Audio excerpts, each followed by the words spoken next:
de nos plus grosses attentes de l'année est enfin sorti, et il est temps d'en parler sérieusement.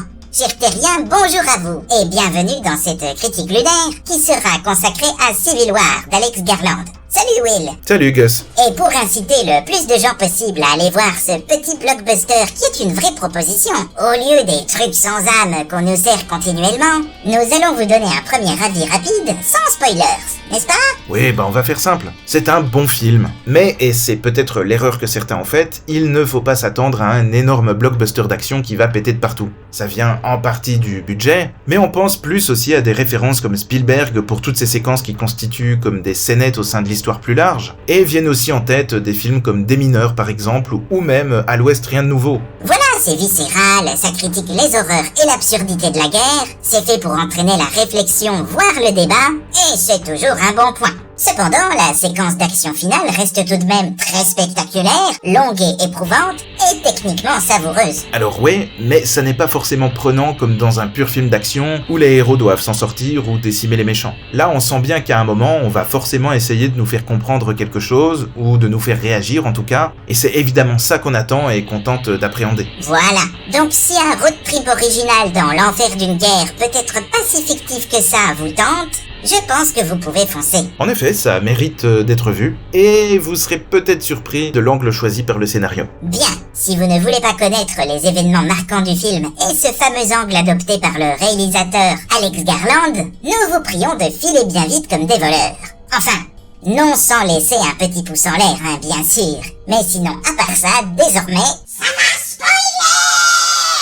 En parlant d'angle, mon cher Will, par où va-t-on attaquer ce film?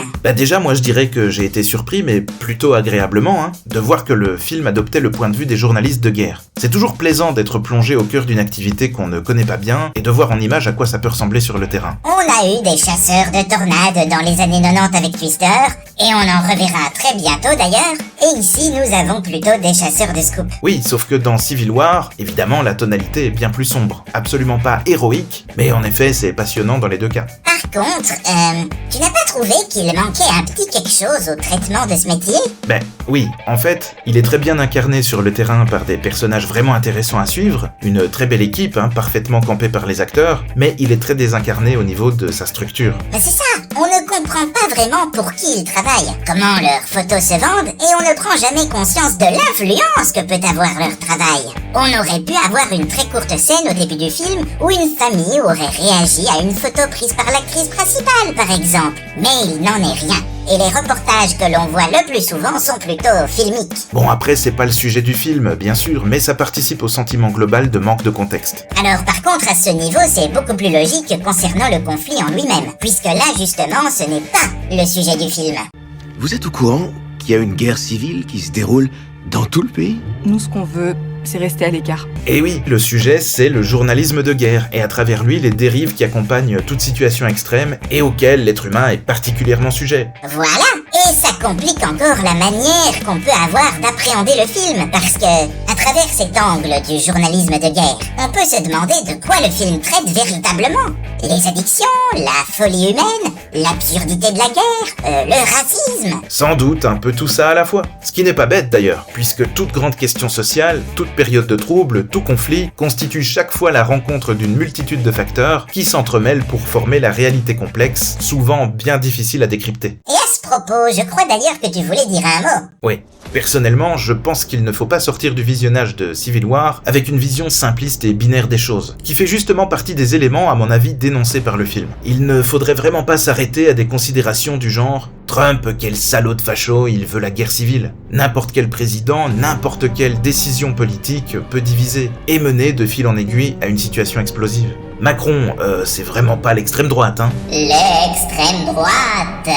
Ouais. Mais les gilets jaunes, c'était sous sa présidence, faut s'en rappeler. Et les scènes de guérilla auxquelles on a parfois pu assister n'étaient franchement pas très éloignées de ce qu'on peut voir au début du film. Ce qui compte, ce n'est pas à qui la faute, c'est simplement de tout faire, tant au niveau politique qu'au niveau de la population, pour ne pas en arriver là. Quant à Trump, avec qui on nous promettait une troisième guerre mondiale, il n'a pas déclenché plus de conflits que ses prédécesseurs, et peut-être même moins, ça se discute, même s'il faut prendre en compte le fait qu'il a hérité de conflits préexistants. Au niveau pensée binaire, d'autres se sont très bien illustrés avant lui.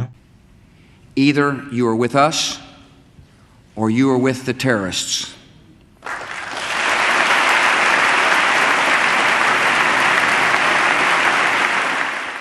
Alors les solutions miracles, moi je les ai pas, et Garland non plus sans doute. Mais quand on en arrive aux émeutes, puis à la guerre civile, ou à la guerre en général, puis au massacre, ça veut dire que tout le monde a déjà perdu. Peu importe qui gagne à la fin.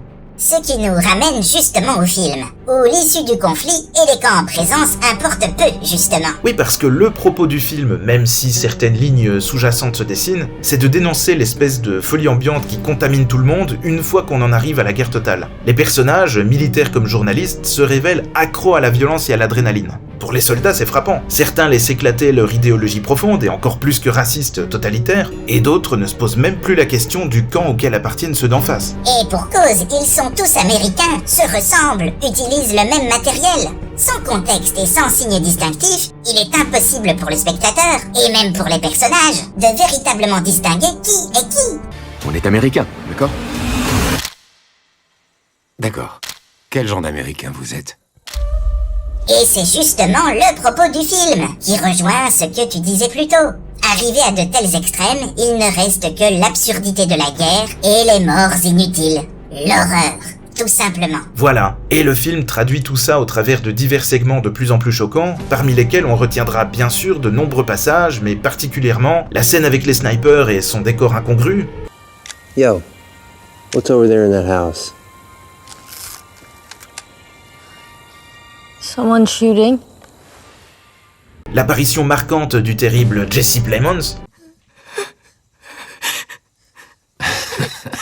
ou encore la séquence finale où de nombreux personnages, notamment une partie des héros, mettent de côté leur humanité pour laisser libre cours à leurs pulsions, exactement comme des junkies. C'est une critique de l'humanité dans ses pires travers, ce film. Franchement, je commençais à bien vous aimer, mais là, ça me démange encore plus de tous vous faire péter. Oui, bon, après, c'est un film, faut pas non plus... Ouais, c'est ça. Bon, enfin, voilà, on pourra regretter que ce soit touche-à-tout à ce point-là, que le film ne soit pas plus clair sur certains aspects, mais ça résulte peut-être d'une mauvaise compréhension des intentions d'Alex Garland. Après, je comprendrais que les journalistes de terrain ne voient pas d'un très bon œil le film, parce que les personnages qu'on nous présente, ce sont vraiment des drogués de la photographie qui tuent, c'est le cas de dire, du scoop et de l'adrénaline. Et au final, à part Lee, le personnage de Kirsten Dunst, qui est plus nuancé mais souvent ambigu quand même, ils font tous toutes ces dingueries pour eux-mêmes avant tout, on est d'accord. Oui, c'est l'éternel débat qu'on peut avoir sur la chasse, par exemple.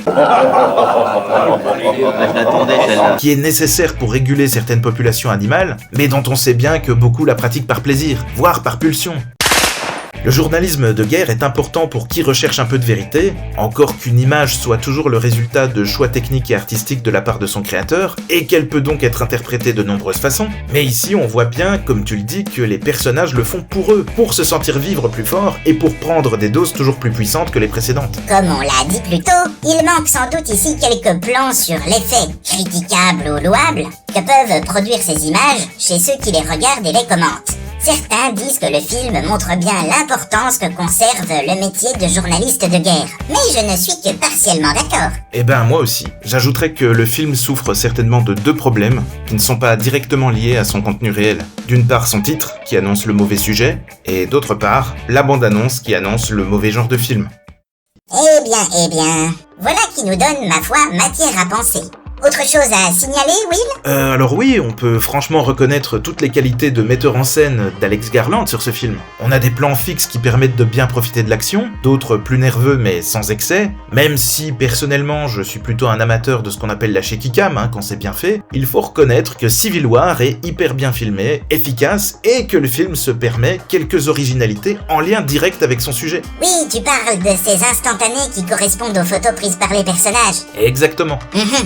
Et les acteurs sont bons, Ils se donnent à fond, aucun n'est en dessous des autres, et les interviews nous apprennent que Garland a pris le parti de les filmer régulièrement d'assez loin, pour qu'ils puissent profiter d'une meilleure immersion dans leur rôle. Et il faut citer particulièrement la toute jeune Cailee Spaeny, qui nous fait une très grosse année ciné là, puisqu'elle est consécutivement à l'affiche de Civil War, puis d'Alien Romulus le 16 août prochain. Oui, et tu voulais savoir qu'en penser? Oui, parce que pour se retrouver face aux xénomorphes, dans un rôle qui, a priori, a de grandes chances de faire référence à celui de Sigourney Weaver dans les autres films, autant dire qu'il faut avoir les épaules. Et alors, verdict? Bah, je sais pas si ça marchera si on lui met une mitraillette dans les mains, parce que niveau épaule, justement, elle est quand même un peu frêle, hein. Mais niveau jeu d'actrice, je n'ai mais alors aucune crainte. Elle rend à la perfection l'anxiété, la peur et tout le reste d'ailleurs. Donc de ce côté-là, je n'ai aucun souci. Pour moi, à première vue, y a pas d'erreur de casting. Vivement le 16 août.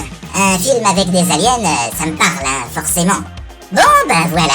Un blockbuster sans doute plus modeste que d'autres, mais qui se démarque et qui propose quelque chose à l'heure où les super-héros et autres univers partagés n'ont plus ni queue ni tête. Le spectacle régressif, ça a du bon, hein, mais une petite machine à méditer comme ça de temps en temps, ça fait sacrément du bien aussi. Et voilà, cher terrien, une critique positive. Et j'en suis heureux, hein, parce qu'il faut pas qu'on ait constamment l'air de deux gros blasés quand même. Tu m'étonnes.